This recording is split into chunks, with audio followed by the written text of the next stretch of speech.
Hi friends, ಇವತ್ತು ನಾನು ನಿಮಗೆಲ್ಲ ಒಂದು ಸೂಪರ್ ಆಗಿರುವಂತಹ ಇಡ್ಲಿ ಸಾಂಬಾರ್ ರೆಸಿಪಿಯನ್ನು ಶೇರ್ ಮಾಡೋದಕ್ಕೆ ಬಂದಿದ್ದೀನಿ.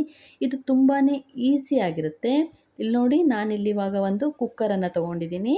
ಅದಕ್ಕೆ ಒಂದು 4 ಟೊಮೆಟೊವನ್ನು ಚಿಕ್ಕದಾಗಿ ಕಟ್ ಮಾಡಿ ಹಾಕಿದ್ದೀನಿ. ಅದಕ್ಕೆ ಇವಾಗ ನಾನು 2 ಈರುಳ್ಳಿಯನ್ನು ಅದ್ರ ಜೊತೆ ಸೇರಿಸ್ತಿದ್ದೀನಿ. ಹಾಗೆ ಅದಕ್ಕೀಗ 4ರಿಂದ 5 ಎಸಳು ಬೆಳ್ಳುಳ್ಳಿಯನ್ನು ಸಹ ಹಾಕಿದ್ದೀನಿ. ಖಾರ ನೋಡಿಕೊಂಡು ನೀವು ಹಸಿಮೆಣಸು ಹಾಕಬೇಕಾಗುತ್ತೆ. ನಾನಿಲ್ಲಿ 3 ಹಸಿಮೆಣಸನ್ನು ಹಾಕಿದ್ದೀನಿ. ಇದ್ರ ಜೊತೆಗೆ ಸ್ವಲ್ಪ ನೀರನ್ನು ಹಾಕಿ ಒಂದೇ ಒಂದು ವಿಸಿಲನ್ನು ಹೊಡಿಸ್ಬೇಕಾಗತ್ತೆ. ಒಂದು ವಿಸಿಲಿಗೆ ಅದು ತುಂಬ ಸಾಫ್ಟಾಗಿ ಬೆಂದುಬಿಡುತ್ತೆ. ಇಲ್ಲಿ ನೋಡಿ, ಇವಾಗ ಒಂದು ವಿಸಿಲ್ ಆಗಿದೆ. ತಣ್ಣಗಾದಮೇಲೆ ಕುಕ್ಕರನ್ನು ಓಪನ್ ಮಾಡಿದ್ದೀನಿ. ಇವಾಗ ಈ ಟೊಮೆಟೊ ಮತ್ತು ಈರುಳ್ಳಿಯನ್ನು ನಾವು ನೀರಿನಿಂದ ಸಪ್ರೇಟ್ ಮಾಡ್ಕೋಬೇಕಾಗುತ್ತೆ. ಇದನ್ನು ಸಪ್ರೇಟಾಗಿ ಎತ್ತಿಟ್ಟು ನಾನು ತಣಿಯೋದಕ್ಕೆ ಬಿಟ್ಟಿದ್ದೀನಿ. ಈ ನೀರನ್ನು ಹಾಗೆ ಒಂದು ಕಡೆ ಎತ್ತಿಟ್ಕೋಬೇಕಾಗುತ್ತೆ. ಈ ಈರುಳ್ಳಿ ಟೊಮೆಟೊ ತಣ್ಣಗಾದಮೇಲೆ ಇದ್ರ ಜೊತೆಗೆ ಸ್ವಲ್ಪ ಕೊತ್ತಂಬರಿ ಸೊಪ್ಪನ್ನು ಹಾಕಿ ಮಿಕ್ಸಿ ಮಾಡ್ಕೊಬರ್ಬೇಕಾಗುತ್ತೆ. ಇವಾಗಿದು ಮಸಾಲೆ ರೆಡಿಯಾಗಿದೆ. ಇದು ಹಾಗೆ ಇರಲಿ. ಇಲ್ಲಿ ನೋಡಿ, ಇವಾಗ ಒಂದು ಕುಕ್ಕರನ್ನು ತೊಗೊಂಡಿದ್ದೀನಿ. ಆ ಕುಕ್ಕರಿಗೆ ಸ್ವಲ್ಪ ಎಣ್ಣೆ ಹಾಕಿ, ಎಣ್ಣೆ ಕಾದ್ಮೇಲೆ 1 ಸ್ಪೂನ್ ಸಾಸಿವೆ, 1-2 ಒಣ ಮೆಣಸನ್ನು ಕಟ್ ಮಾಡಿ ಹಾಕಿದ್ದೀನಿ. ಅದ್ರ ಜೊತೆಗೆ ಒಂದು ಸ್ವಲ್ಪ ಕರಿಬೇವನ್ನು ಸಹ ಹಾಕಿದ್ದೀನಿ. ಇವಾಗ ಸ್ವಲ್ಪ ಇಂಗನ್ನು ಹಾಕಿ, ಟೊಮೆಟೊವನ್ನು ಬೇಯಿಸಿರೋ ನೀರಿತ್ತಲ್ವ, ಇವಾಗ ಇದು ಫ್ರೈ ಆದಮೇಲೆ ಆ ಟೊಮೆಟೊ ನೀರನ್ನು ಸಹ ಇವಾಗ ಇದಕ್ಕೆ ಹಾಕಬೇಕಾಗುತ್ತೆ.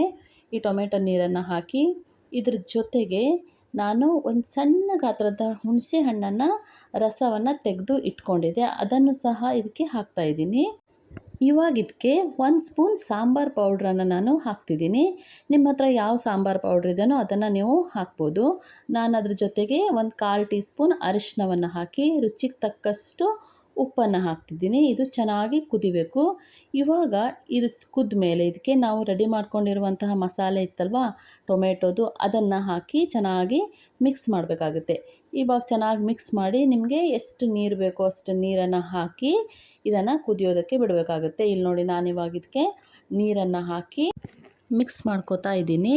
ಇಲ್ಲಿ ನೋಡಿ, ಇವಾಗ ನಿಮಗೆ ಕಾಣಿಸ್ತಿದ್ದಲ್ವ, ಇಷ್ಟು ತೆಳುವಾಗಿ ನಾನು ಮಾಡ್ಕೊಂಡಿದ್ದೀನಿ. ಇದು ಚೆನ್ನಾಗಿ ಕುದ್ಮೇಲೆ ಇದು ದಪ್ಪ ಆಗುತ್ತೆ. ಸೊ ಇವಾಗ ಇಷ್ಟು ಸಾಕು. ಇದನ್ನಿವಾಗ ನಾನು ಚೆನ್ನಾಗಿ ಕುದಿಸ್ಕೋತೀನಿ. ಇಲ್ಲಿ ನೋಡಿ, ಇವಾಗ ಕುದಿಯೋದಕ್ಕೆ ಇಟ್ಟಿದ್ದೀನಿ. ಇದು ಚೆನ್ನಾಗಿ ಕುದಿಯುವಾಗ ನಾನು ಲಾಸ್ಟಲ್ಲಿ ಇದಕ್ಕೆ ಸ್ವಲ್ಪ ಕೊತ್ತಂಬರಿ ಸೊಪ್ಪನ್ನು ಚಿಕ್ಕದಾಗಿ ಕಟ್ ಮಾಡ್ಕೊಂಡು ಇಟ್ಕೊಂಡಿದ್ದೆ, ಅದನ್ನು ಸಹ ಸೇರಿಸಿ ಕುದಿಸ್ಕೋತಾ ಇದ್ದೀನಿ. ಇದು ಇಡ್ಲಿಗೆ ತುಂಬಾ ರುಚಿಯಾಗಿರುತ್ತೆ ಫ್ರೆಂಡ್ಸ್. ನೀವು ಇಡ್ಲಿಯನ್ನು ಡಿಪ್ ಮಾಡ್ಕೊಂಡು ತಿನ್ನೋರಿಗಂತೂ ಇದು ತುಂಬಾ ಸೂಪರಾಗಿರುತ್ತೆ. ಇದಕ್ಕೆ ನಾನಿಲ್ಲಿ ಯಾವುದೇ ಮಸಾಲೆನ ಹುರಿದಿಲ್ಲ, ಬೇಳೆ ಬೇಯಿಸಿಲ್ಲ, ಏನೂ ಇಲ್ಲ. ಈಸಿಯಾಗಿ ಇನ್ಸ್ಟೆಂಟಾಗಿ ಮಾಡ್ಕೋಬೋದು ಇದನ್ನು. ಮತ್ತು ರುಚಿ ಕೂಡ ತುಂಬಾ ಚೆನ್ನಾಗಿರುತ್ತೆ. ನೀವು ಒಂದು ಸಲ ಇದನ್ನು ಖಂಡಿತ ಮನೇಲಿ ಟ್ರೈ ಮಾಡಿ ನನಗೆ ಹೇಗೆ ಬಂದಿದೆ ಅಂತ ಕಮೆಂಟ್ ಮಾಡಿ ತಿಳಿಸಿ. ನೀವೇನಾದರೂ ನನ್ನ ಚಾನಲನ್ನು ಫಸ್ಟ್ ಟೈಮ್ ನೋಡ್ತಿದ್ರೆ ದಯವಿಟ್ಟು ನನ್ನ ವಿಡಿಯೋ ಇಷ್ಟ ಆದರೆ ಒಂದು ಲೈಕ್ ಮಾಡಿ. ಪ್ಲೀಸ್ ಚಾನಲನ್ನು ಸಬ್ಸ್ಕ್ರೈಬ್ ಮಾಡ್ಕೊಳ್ಳಿ ಫ್ರೆಂಡ್ಸ್. Thank you.